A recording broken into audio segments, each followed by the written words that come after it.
Hello and welcome to Masterclass number 24. My name's Morag Gamble of the Permaculture Education Institute.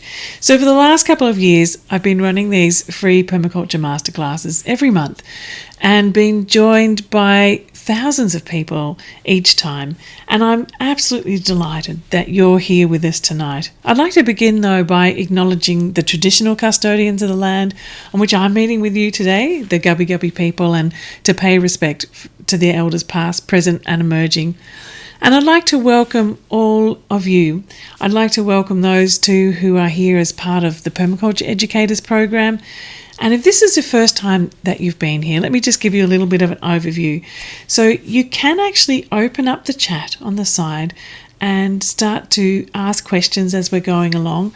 And I'm also going to be posting in there some links as well to some other references that might be useful to you. And it'd be great now if you could start to put in where you're from, introduce yourself a little bit. That would be wonderful. And I also need to acknowledge too that we are living in extremely strange times now, and that many of you may be struggling. And so I hope that this will be of some value to you.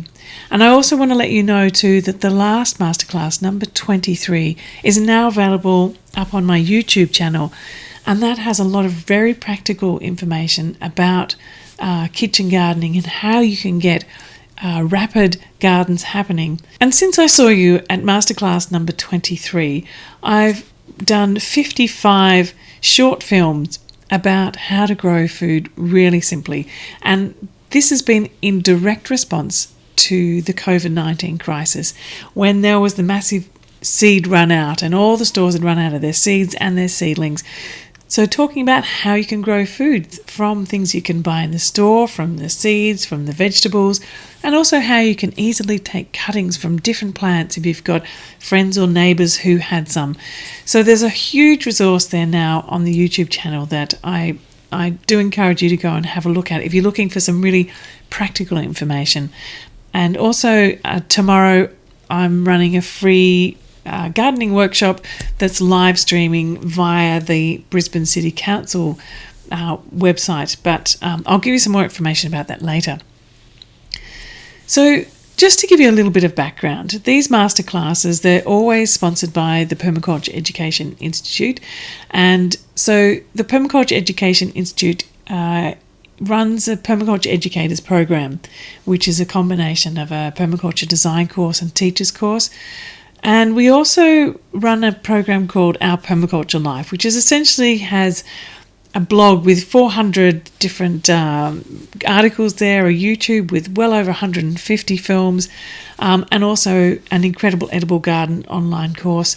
And we run the Ethos Foundation, which is a permaculture charity, and I'll let you know a little bit more about that too as we move on. So again, thanks for being here, and I hope you enjoy this session. So everything is changing and we're all affected globally, but it's not really equal in the way that people are being affected. Those who are already in vulnerable situations are being affected the most, and there's a major crisis that's unfolding as we speak. And I think we're also getting to the point of realizing that there is no quick snapback from this, that we need to be able to find ways to bounce forward and move forward that embraces a more regenerative way. So at the moment, we're kind of in a bit of a fluid state still. You know, the layers have been peeled off. We've seen some cracks in our system, and we're really at this point of trying to make sense of what's happening and where we can go. Just the other day, I was listening to Fritjof Capra reflecting on the impact that the pandemic is having on the world today.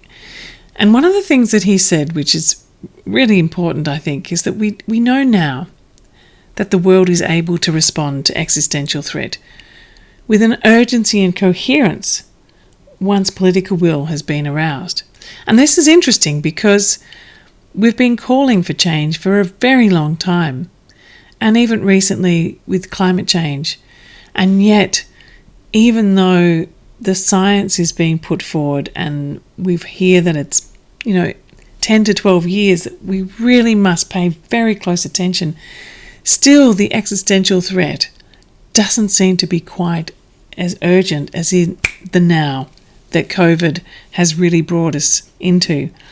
So the interesting question too is that whether we will have the collective wisdom and political will to learn the lessons and to apply this to the climate crisis once we start to move out of the COVID crisis. What we know is that the coronavirus lockdowns are causing food shortages. We're having a situation where the seasonal workers aren't able to be out there helping on farms.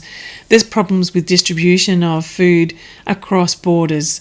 There's hoarding of food, not just by individuals, but by countries too. And in some places, access to seed is really challenging. And so with all of these things combined and the fragility of the food system set up as it is, based very much on the global trade of food and just-in-time systems, that what we're hearing is that if the virus doesn't kill, hunger will. And what the UN World Food Programme has said just recently is that 265 million people could be pushed to starvation by the end of 2020. So that's 1 in 30 people in the world. And so we are in a crisis, and a humanitarian crisis is unfolding as we speak that is rippling out from the coronavirus. So what now? I had been asking the question, what next? But actually I think we need to be asking this question. What is it that we need to be doing now that is going to carry us forward in a way that addresses our global crises and the humanitarian crises that's unfolding? We need a revolution, not a violent one, not one about vanquishing the enemy, but one where we're actually being called to evolve humanity altogether in a healthy direction. We need to become regenerative cultural pioneers. So how do we evolve towards regenerative living? Well, the best place to start is in the garden. Starting locally in our communities, making a difference where people can immediately actually see the difference and be able to make an impact for their family and their community. And so this process of myceliating, I love this term. My friend introduced me to it recently.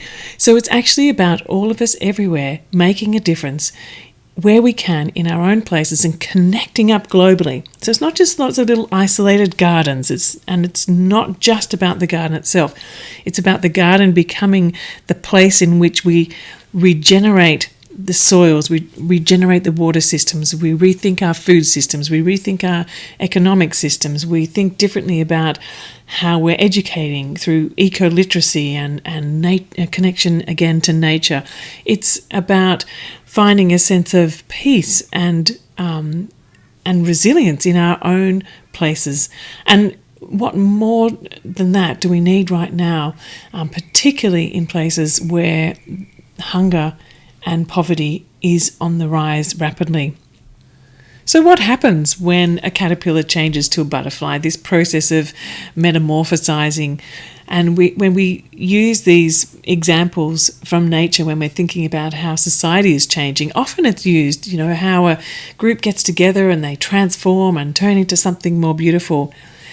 But what we often don't talk about is what is actually happening in that chrysalis. What happens in that time of change and transition? Well, actually, inside that chrysalis, that caterpillar has turned to mush. And the cells have died from one. But there's a new breed of cell that emerges, the imaginal cells that have the imagining, the information and the patterning of a new way of being, the butterfly. So what are our imaginal cells? These cells are latent until it's time for them to grow. We have latent cells of imagining of a better way forward. Indigenous communities lived this way. Traditional societies in many different parts. Without romanticizing them, what is that deep knowledge and knowing that we can bring forth at this time to be able to create a positive revolution that is grounded deeply on our understanding of planetary systems, of how we need to be in connection with nature and each other to be able to live well. So the question I'd like to pose in the context of what now and creating a positive revolution is, what is essential? because we've had time to really focus in on this question about what is the most important, what is the essence of what it is we need to live well. And we've had the time because of being in isolation. And I wonder what you've been thinking. I wonder what you're thinking about, things that you're willing to let go of now that you're finding no longer necessary or important. And also to think about what are some of the things that maybe we're missing that we'd let go of, that we'd like to bring back into our lives. And of course, in the context of what I was speaking about before with the growing humanitarian crisis, we need food. We need access to local food everywhere. And we also know that community is important and a sense of care and the possibilities for resilience. We need kitchen gardens everywhere. The co-founder of Permaculture, Bill Mollison, talked about it being a practical philosophy and it focusing us on what we can do rather than what we want others to change. How can we create billions of practical positive steps around the world that can help to build the resilient and robustness for communities, for families, but also to regenerate and restore the natural ecological systems on which we all depend. So the essential things are about restoring and repairing the planetary systems, the ecological systems, and to be creating the safe, healthy human habitats that then we can begin to thrive, and not just in wealthy countries, but everywhere. So kitchen gardens everywhere seems to be the response that I'm hearing from people, whether they're living in refugee camps or they're living in downtown New York. I heard someone saying the other day that we really have only run the first mile of a marathon, that we're nowhere near out of the woods yet. And I saw this little picture too, and I think it really brings it into perspective that while we're in this enormous catastrophe of COVID, there are other things that are looming which are also massive crises. And all of these things are connected. And so what we need to be doing is really to be creating environments in which we can not just survive, but we can thrive. And what are those basic things that we need in order to enable us to feel that we can meet our basic needs, that we have enough to be able to share in mutual aid with other people, and to feel a sense of safety for our family and for ourselves. So the first thing I wanted to talk about was really about how we need an edible garden revival at a scale we've not seen since, say, the wartime, when there was the massive Dig for Victory movement. Now, across the world, there were these movements back at home while the war was taking place out in the world. In the United States, there was something like 20 million gardeners who produced 40% of the fresh fruit and vegetables. And in Britain, the gardens that were full of food were a symbol of British resilience and were growing half of the food needs. So how can we, in the face of climate change, and also in particular COVID-19 right now, reinvigorate this idea of edible gardens everywhere? What does our home look like? What does our garden look like?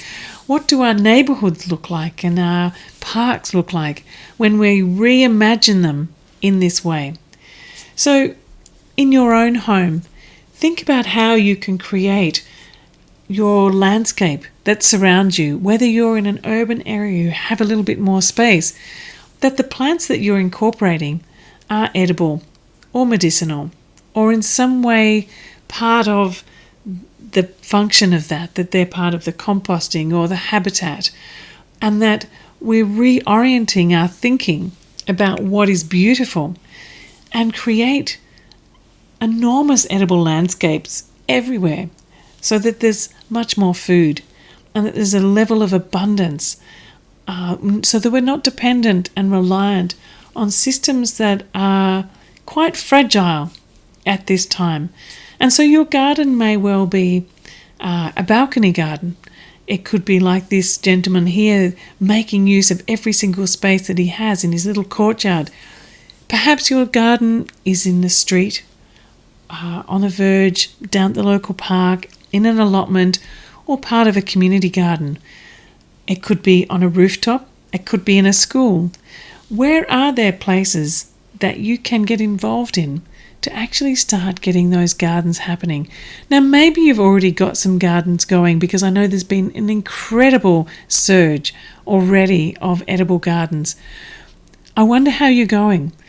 And I know many of you who are listening probably already have your gardens. How possibly could you ripple them out or help other people to get gardens going? Maybe you're just starting out and you are really looking for some extra help. Maybe reach out to other people that you can see up and down the street who do have their gardens going and ask for help.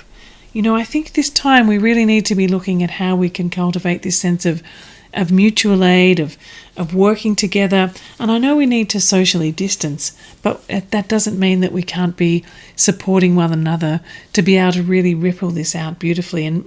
And always take handfuls of seeds or cuttings if you're going somewhere, or a beautiful bouquet of edible plants. Often you could collect a bouquet of, say, kale and lemon myrtle, and there's this beautiful cranberry hibiscus and garlic chive flowers. Make up a bundle that you can take over to someone, or cuttings. So you're taking cuttings of plants to someone else. And always carry around a little envelope so you can be collecting seeds if you go to someone else's place too. Food gardens are essential, and particularly in places where communities are vulnerable. I've recently been working with the Women's Self-Help Group in Kakamega in western part of Kenya.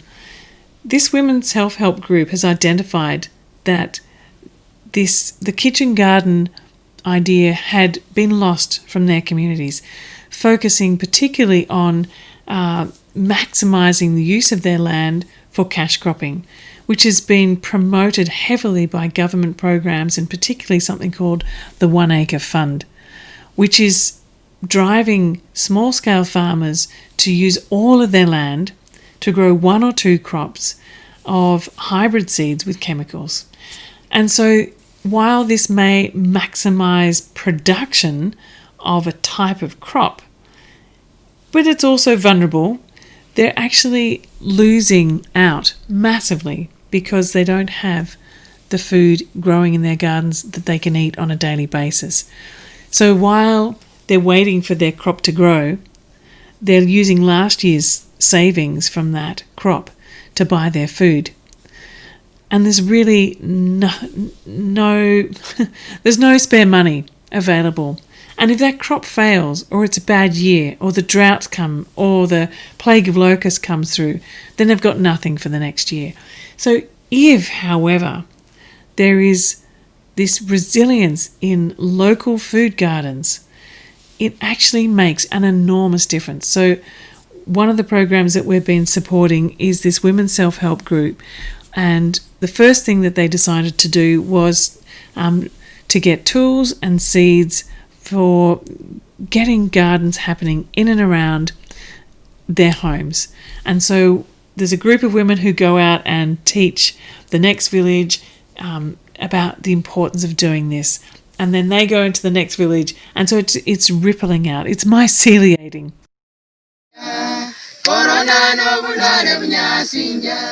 Chano shosi Kenya kunyakananga. Chano shosi Kenya kunyakananga. Corona no bulwale bunyasinja iwe. Corona no bulwale bunyasinja. Corona no bulwale bunyasinja. Chano shosi Kenya kunyakananga. Chano shosi Kenya kunyakananga. So in order to support this, we also need a community food revolution, because we won't be able to grow enough food in our backyards to support us. We will need other food. And where is this going to be coming from? Before we actually think of what food we can get from outside, I also do encourage us to think about all the different ways that we can eat the foods that we have. So, for example, with the pumpkin, that we eat the pumpkin flesh, we eat the pumpkin seeds, we eat the pumpkin skins, we eat the pumpkin leaves and the shoots and the flowers, and that all of the plants that we have, we actually eat much more of each of the plants. But so where can we then think of the next layer of our food system and the resilience of these localized systems? Well, we can explore our commons. And this particular landscape in and around a development called Village Homes in California, I think, is a really remarkable idea. And I am always surprised that this has not been rippled out across the planet. Just imagine if all of the suburban developments that had happened in the last 30 years since this place was established incorporated throughout them edible landscaping at the core, what a different world we would have now. So let me just tell you a little bit about what happens at Village Homes. So the street trees, for example, almonds, they get 7 tons of almonds from the street trees every year. And so that gets sold amongst the community and also sold beyond the community, and the money that they generate from that goes back into maintaining the edible landscape. There are fruit trees all over the development, and there's these avenues of allotment gardens too, so, and not tucked away round the back. This is actually the main avenue through the middle of the development. The cars have been kept on the outside, which means that there's much more public space available for actually using that land for growing food. And so if this is the main bike path or the walkway, you can see that the food is right there. It's visible. It's kind of like in your face, and it means that your food system is visible and important. And so I think this use of the commons in and around our cities and towns is an incredibly important place to be growing food and to be growing really visible, and actually to weave it into the design of our developments. I would love to see that any new development is required to actually incorporate significant areas of edible landscaping. This development, Village Homes in California, has 40% of its landscape, of its open space, as edible landscape. And that's substantial. And they also, other things that they do are they slow down and sink the water into the landscape to renew the water table, and also considering that this is an arid area, it's a remarkably vibrant set of gardens that they have there because of the way that they manage water and also return the nutrients from the development back into the soil as well. So you're creating this metabolic system within the urban environment. And so doing community collaboration too within that, and community supported systems. So some things that you might think about would be, for example, here on with the chickens. So instead of each household having their own backyard chickens, perhaps there's a cooperative chicken system where there may be a dozen families who work together to look after a flock of chickens. This is in Denmark, in a Horsøy eco-village in Denmark. So each family, it's their turn once every fortnight or so to go and look after the chickens. And they collect the eggs. And then for the rest of the fortnight, someone else has a turn at doing that. So that gives you the freedom, I suppose, not to have that daily responsibility in, our urban busy lives, but it does give us the access to this fresh and healthy food, and that the chickens can be processing the food scraps from the village, and the manure from the chickens can be collected for the community gardens. And so you get this cycle and this collaboration. We have a system like that here where I live for milk. And so we have a collective dairy, which means that it's just a handful of families that look after these cows. And so it's once every week, it's our turn to go down and milk the cows and look after the cows. And we just bring the milk back, and we can make our own yogurt and cheese. And when you're working with your neighbours, there are systems like this on the bottom picture of creating urban agriculture zones. So the council actually designating areas where urban agriculture can happen. This is in Ljubljana in Slovenia, the capital of Slovenia, where just around the inner urban area there is this swathe of greenery. There's a river zone and then lots of natural tree areas for habitat and these allotments. And so it's a brilliant place of protecting the green lungs of the city, creating avenues for wildlife and also food right in the middle of the city. So we need to be creating places where people can garden together. And allotments have been a magnificent place where in this time of COVID-19, where people can actually still get out and about and be in social distancing, but in their own plot. And she was saying that her allotment garden was what kept her sane, because she was able to get out once a day and go and spend time down in her allotment. The allotments there are big enough so that there was the social distancing and it worked really well. It's space for these community food systems to happen, which is one of those community supported agriculture systems linking a number of farmers from around the southeast Queensland area and northern New South Wales directly with the consumers in and around Brisbane. Their consumer base has quadrupled in the last month or so. And so while other food systems are starting to look more fragile, this type of food system is actually looking really strong. So community-based systems, community food systems, local cooperatives, local community farms and community gardens where people can directly access food and where there's strong relationships. And I think this is actually the key, that they're localized, resilient systems that are based around relationships with community, relationships with farmers, relationships with the land and the seasons. And it's has inbuilt security and resilience. I also wanted to touch on the importance of kitchen gardens in refugee camps. I've recently been talking with a number of different groups in refugee camps, both in Kenya and Uganda, and meeting up with people online who have been working in this humanitarian world for a long time to explore what it is that is absolutely needed right now. And it comes back to kitchen gardens in all the conversations. So refugees are suffering disproportionately, and lockdown is devastating vulnerable communities.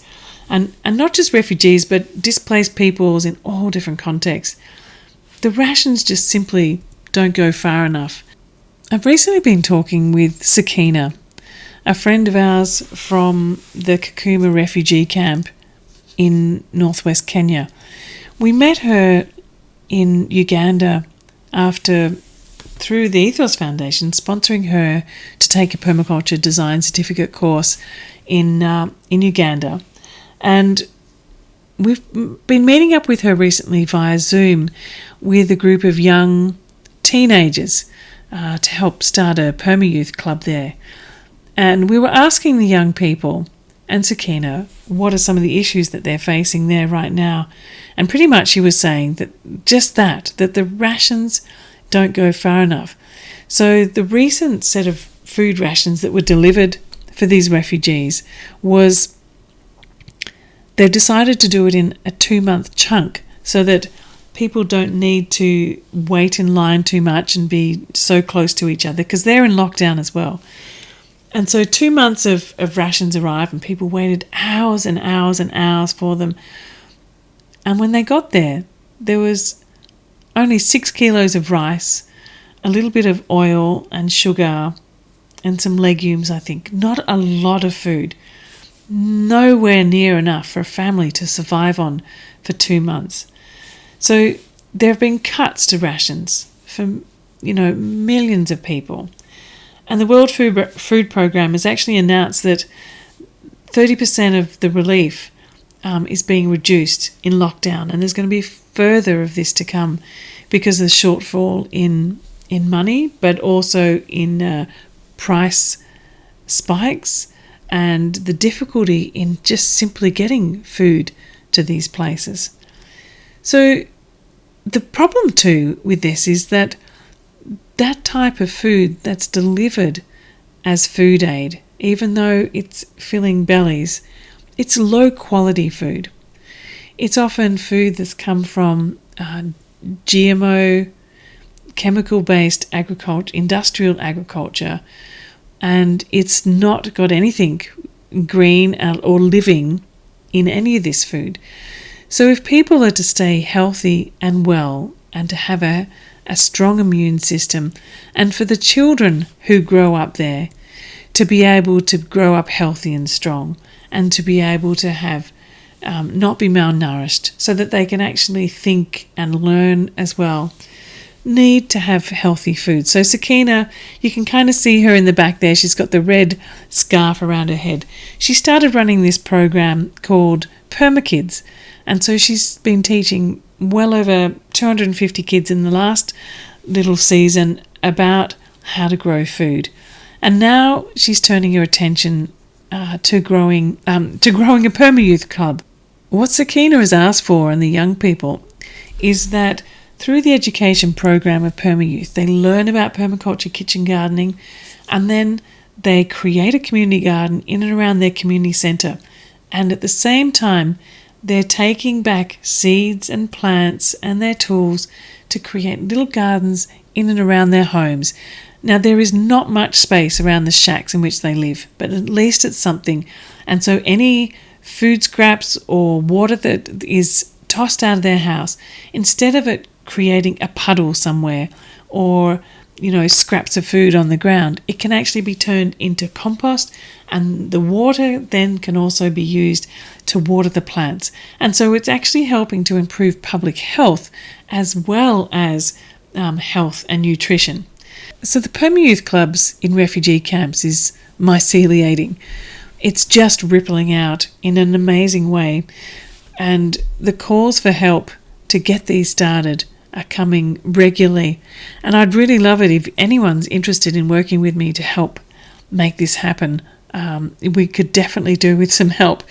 So this is Ben Ricky, the gentleman standing up here, and he's currently one of the people who's receiving a scholarship to attend the Permaculture Educators Program. He started only just a few weeks ago, and he's racing through the program. He's actually a trained teacher, so he's absorbing everything he can from the permaculture program and then teaching directly to his group of young girls and boys who also would like to be permaculture teachers. And their plan is to start a school, a permaculture school there that can then start to teach all the other thousands of children in this refugee camp. So they've already started doing designs and bag gardens, and they're getting their mulching systems happening. We've been talking about soils. They're starting to build some gardens, so they're trying to raise up some beds using as much space as possible so that they can actually have the actual mycelium network forming. They're gathering up manures and compost materials. They're looking for perennial plants and seeds. And so this is the idea of actually creating the community gardens in and around their school, as well as getting tiny gardens in around their house. And as I said before, finding ways to redirect and reuse water however they possibly can, because it's a long way to go and get water. One of the things we'll be doing in the next little while is sending over some more tools, so resources for them to access more tools and seeds and a water tank, and also educational resources to help with them learning and teaching permaculture elsewhere. So what's really being focused on is trying to find ways to tweak the system a bit, so to make sure that any food waste and scraps go straight into the soil. Any animal manures also do the same. Any water that is being used for washing or cooking gets put back into the gardens.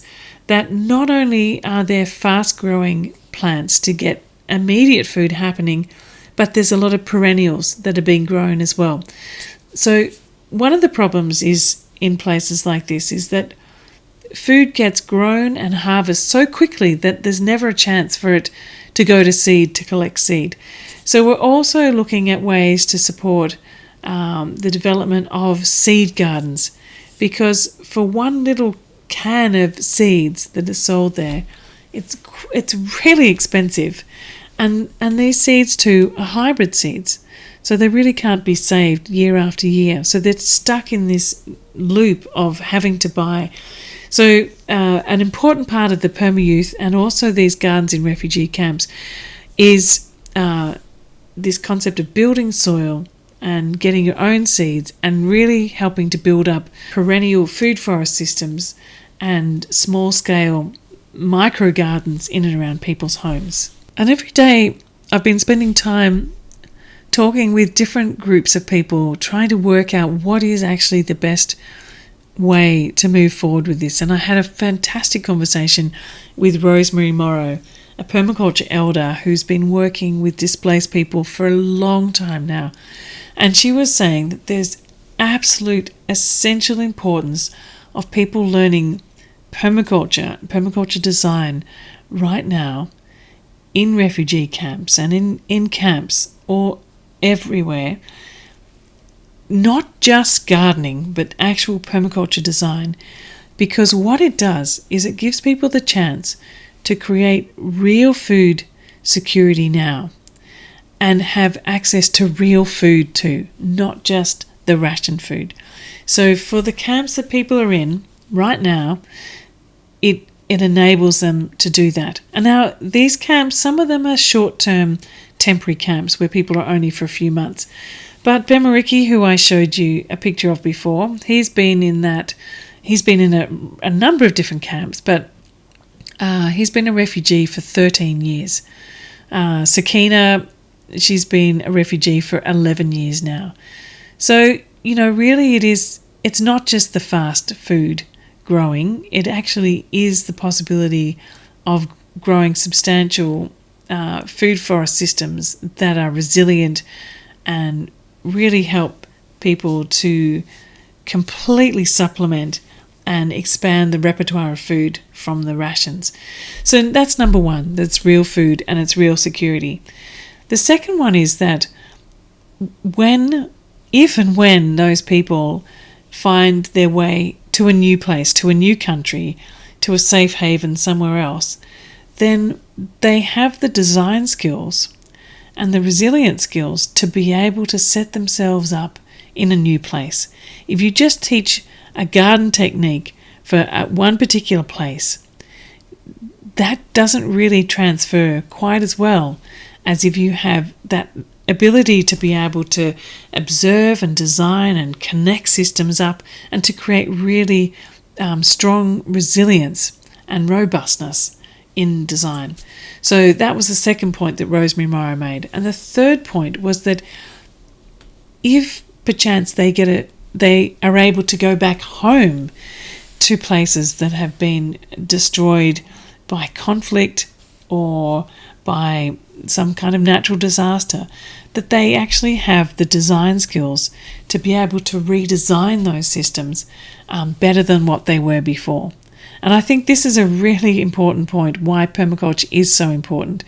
And so in places like that, it's not possible for people to pay for learning permaculture. So what we're really looking forward to doing is to be training the trainers, teaching teachers.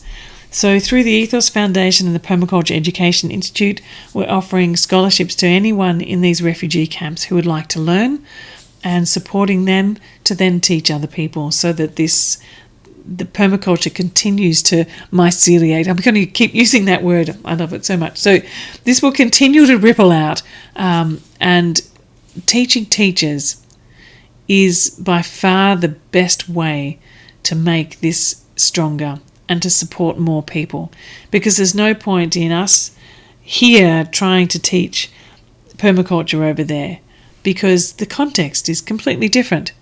we can help to share as many different ideas and to mentor people through the process. But really the teachers that need to be there are the people who live in that place and understand it deeply. So my key goal is to support as many possible new permaculture teachers everywhere around the world to be able to teach in their own communities and context. And that is adults and youth as well. So the fourth topic that I wanted to touch on today is that of supporting young people to be really active. And so we call this practivism. So it's a type of everyday activism that's very practical, and it helps young people to really face the anxiety they have about the future in a very positive way. Think about how we can positively support young people to live the change they want to see in the world. And the best place to do that is starting at home, in the garden, in the local community, and reaching out across the planet to connect with other young people who are going through a similar thing. So we've created the Global Perma Youth, and this is kind of the seed group of that, based here in our garden.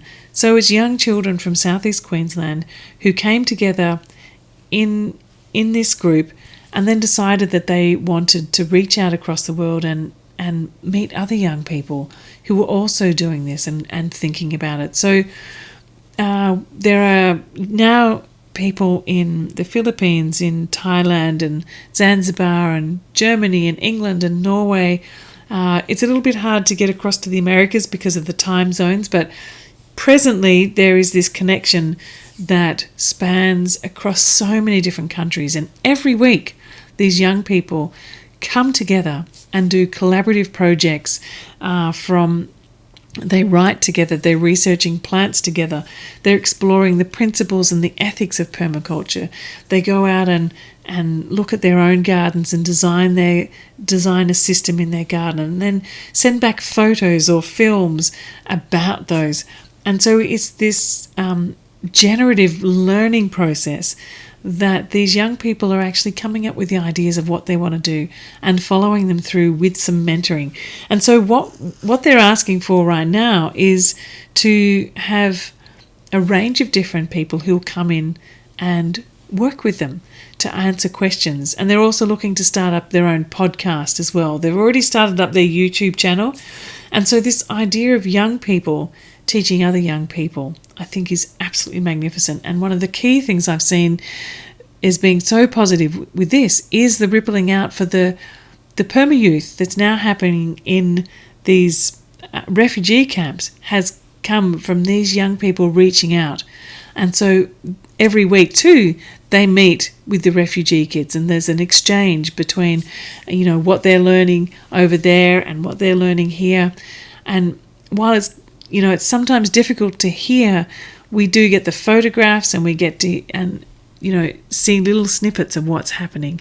And I think the most important part of that is that there's an understanding that there is a global predicament of a challenge at this time, and that everyone everywhere is really trying to find a way forward. And for young people, this is really heartening. And it helps them to make sense of what's going on in the world. Permaculture helps them to start to think bigger, to think in systems, and to generate a much deeper level of eco-literacy, which then gives them the capacity to be able to design ecological systems that work with nature, and to become quite agile in their problem-solving skills. And not only that, permaculture is giving young people the chance to build very basic skills of resilience. And these things are going to set them in good stead. All of these things, the systems thinking, the sense making, the communication, eco-literacy, all of these things are going to be helping these young people as they move into this uncertain future. And it's helping also to develop a much greater awareness of what needs to happen at a local scale and a global scale. So it's local and global action, local and global awareness, and local and global collaborations. And this together is helping to support the mental health of these young people, the sense of meaning and purpose in the projects that they do, and the relevance to what's happening in the world. I've heard a lot of them talking about how they find some of the projects that they're having to do in school just irrelevant, that it's completely ignoring what's happening in the world with COVID, with the economic situation, and with climate change. And that by coming together through these Perma Youth Clubs, that they're actually finding that sense of meaning and purpose, and that they're feeling that they're able to make a contribution and not just waiting until they've finished school and finished university and then being able to make a difference, that they actually have a chance to be part of the positive change. And so someone described this to me the other day too, and I thought it was a really good way of thinking about it, is that it's helping to move them from a sense of thinking about me, thinking just about themselves, to thinking about the we, how they can work together in their group. But not just that, it's how their group can then relate to other youth groups or other groups that are also working towards this positive change. And that moves us to the us.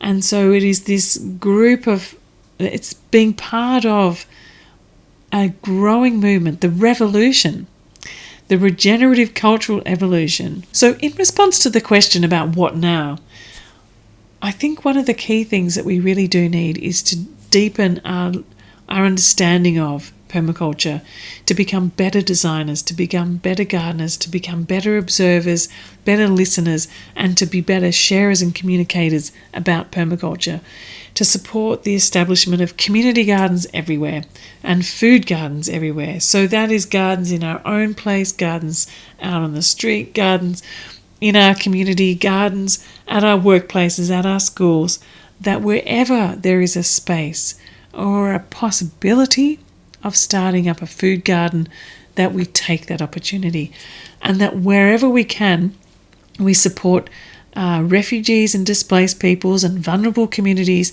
to also start gardens.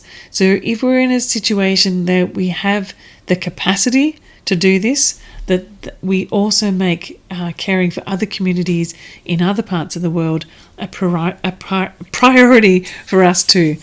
And as much as possible to mentor young people in a positive way and to share with them the valuable skills that they need, and that everything is about actually taking a step to act.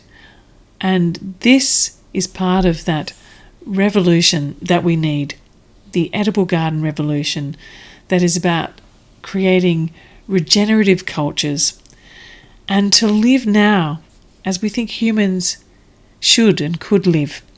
I wanted to let you know that I have a 4-part permaculture series which explains a little bit more about what permaculture is, and you can see the link here. So I talk about what is permaculture and how you can weave it into your life and your livelihood, and really about how you can actually become a teacher in permaculture and contribute to this positive change. So I encourage you to have a look at that if you've not already, and also to share it with other people who may not know what permaculture is about and want to understand a little bit more about how it can be useful. If you're looking for more information about how to actually get your garden started, I recommend you start at this point. This is the online permaculture gardening course that I've created that really dives into the absolute basics of what you need to get a thriving garden happening. So starting with the soil, how to set your garden up, how to plan for growing abundant food, setting up a food forest perennial system, and growing some really super nutrient dense foods, getting your medicinal garden started, looking at what kind of plants you can use for your face and your hair and your body, to help you become sort of more waste free and go more and to detox as well. Looking at how you can grow all different sorts of teas in your garden, and some really interesting ways of preparing some maybe unusual food. So you can see the link here too. So ourpermaculturelife.com, the incredible edible garden, and that's a self-paced course. The other online course I have available is the Permaculture Educators Program, which weaves together 2 permaculture certificates, a permaculture design certificate and a permaculture teacher certificate. Because as I said before, I think one of the key things that is essential for rippling out permaculture in a really positive way to make a difference in this world is actually helping people to become teachers so that they can take it to their communities and then help to ripple it out even further. So this course, the 2 certificates are woven together. So as you're learning the permaculture design certificate, you're also learning about how you could possibly teach it. And then in the teacher certificate, we look at different sorts of methodologies of teaching in different contexts, so that when you've finished, you feel confident that you are able to take your permaculture teaching into the world, because by that time you've already done designs, you've already started teaching, and we support you to begin your permaculture education career. Really, part of this is also business modules and how to set up this to be your livelihood, because in order to support people to become teachers, to set up gardens everywhere and permaculture systems, it needs to go beyond just being a hobby. As wonderful as that is, I really believe that we need to have as many professional permaculture designers and teachers out there in the world, either doing independent permaculture work or weaving it into their current work, whether they're designers or practitioners in all different ways. So check out this course at permacultureeducationinstitute.org. You can start anytime and take as long as you need. There's no expiry date and there's no deadlines for your assessments. Whenever you've sent in the assessments, there's 6 assessments, 3 for each certificate. Whenever you've sent those in and they've been approved, then you're good to go with your certificates. And we have a lot of contact throughout the time, and we encourage everyone to be active locally in their own community. So a lot of people have been telling us that, they'd never actually connected so much with their community before until they'd started doing this course. They started finding out where all the interesting organisations were and where all the different places where you could connect in with local food systems and where you can access resources that you need for creating permaculture systems, and getting to know neighbours as well, and starting to create mutual aid systems, or even just sharing seeds or compost scraps, resources, all different kinds of things. So it's wonderful to hear how people are utilising this course to make a difference in their community already. And so if you'd like to find out more about that, take a look at the website, and I also welcome inquiries directly to me. So you just put Morag in front of that. So Morag at permacultureeducationinstitute.org. And I did want to let you know too about my YouTube channel. So I have well over 150 films on there now. Actually, I've lost count, to be honest.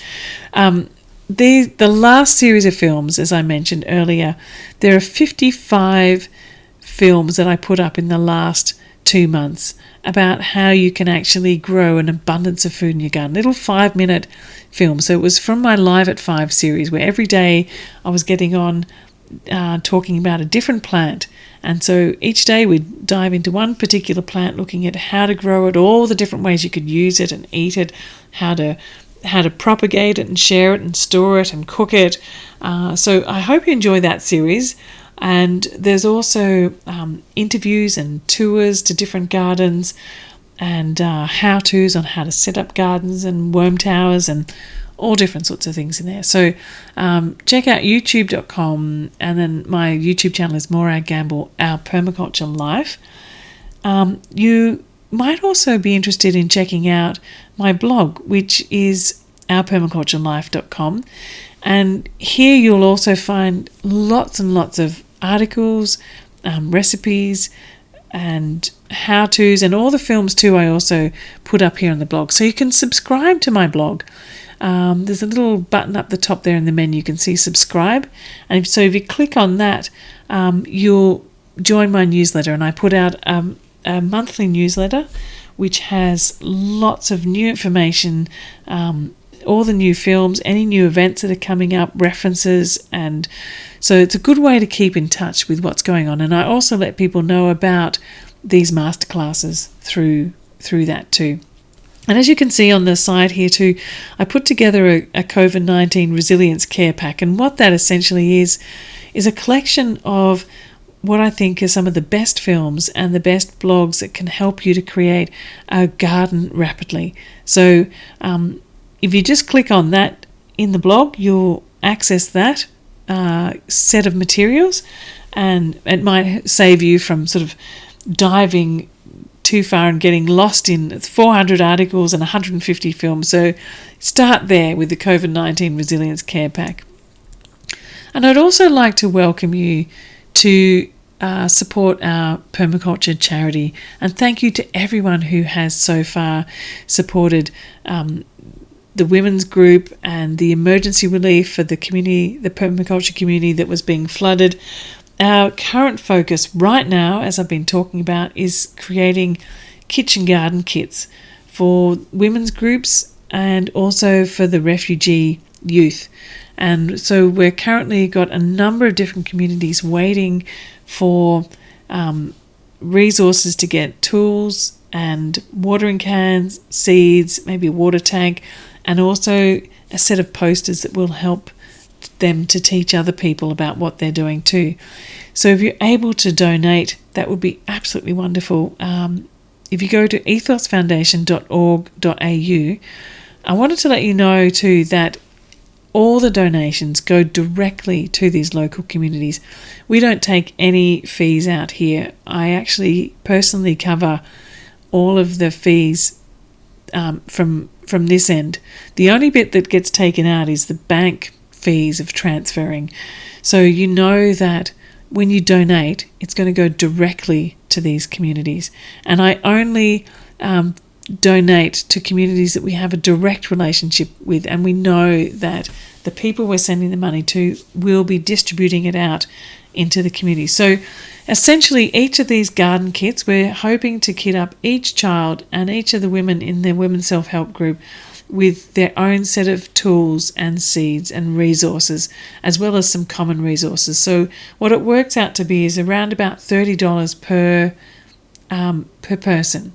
So please, if you're able to donate to cover one person's kit or even a number of kits, that would be absolutely wonderful. And thank you in advance for supporting the Ethos Foundation and supporting the rippling out of kitchen gardens in these places. And also, I wanted to say, if you've got young people between the ages of, say, typically around 11 to 16, who would be interested in joining this global Perma-Youth group, then that meets every Sunday afternoon, or even just to sign up and get their newsletter, because their newsletter, which is put together by a 13-year-old member of this group, is comprehensive. They put out so much different information that is really wonderful. So if you're still in lockdown and you're looking for something really useful for your young people to read, then check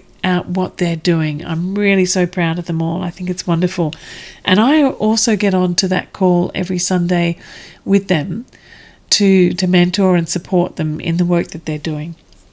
So if you'd like your children or grandchildren or friends to join this, then please get in touch.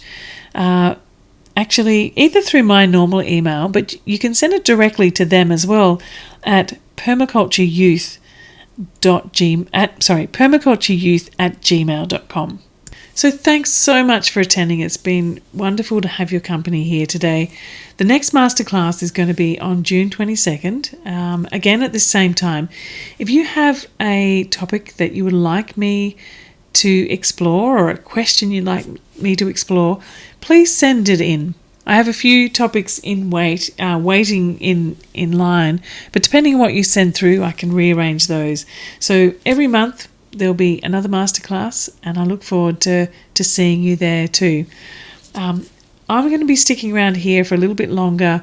If you have questions, be put them in the chat. I'm going to scour back through now to see if there's other ones that I've missed while I've been talking to you now. So stick around if you have a question and you'd like to chat, and also if you've got any other resources that you think are really useful in relation to what we've been talking about, feel free also to stick those in the chat as well. Now, the recording of this will be available soon after this is finished. So if you would like to share it with other people too, I encourage you to do that. So thanks again for turning up today.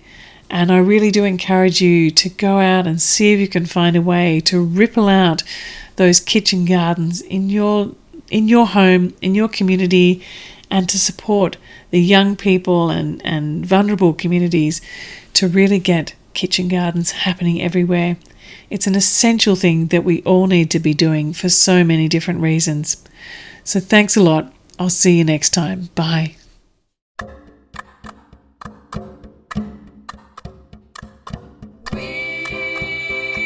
The Permaculture, and we save the planet. We are the Permaculture, and we grow together. We are the Permaculture, can't you hear our voices? We are the Permaculture.